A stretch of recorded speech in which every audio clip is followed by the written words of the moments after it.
നമുക്ക് മുൻപായിട്ട് എല്ലാം അറിയുന്ന യഹോവയെ നാം വിട്ടിട്ട് നാം പുറകേന്ന് പോകുകയാണെങ്കിൽ എല്ലാത്തിനും ശരിയാക്കി തരുവാൻ കർത്താവിനെ കൊണ്ട് കഴിയും.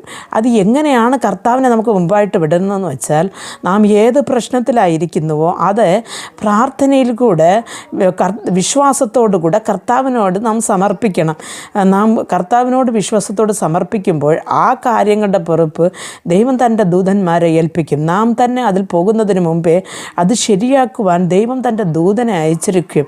അങ്ങനെ ആ ഒരു പാതകളെ നിരപ്പാക്കി തരുവാൻ കഴിയും.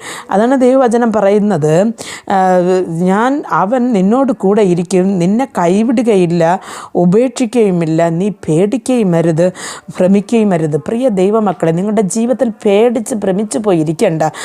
നിങ്ങൾ ഏത് വിഷയത്തിൽ പേടിച്ചിരിക്കുന്നുവോ, ഏത് വിഷയത്തിൽ നിങ്ങൾ കലങ്ങിപ്പോയിരിക്കുന്നു, ആ വിഷയത്തെ ഇന്ന് പ്രാർത്ഥനയോടുകൂടെ മുട്ടിന്മേൽ നിന്ന് ദൈവസന്നിധിയിൽ കൊടുത്ത്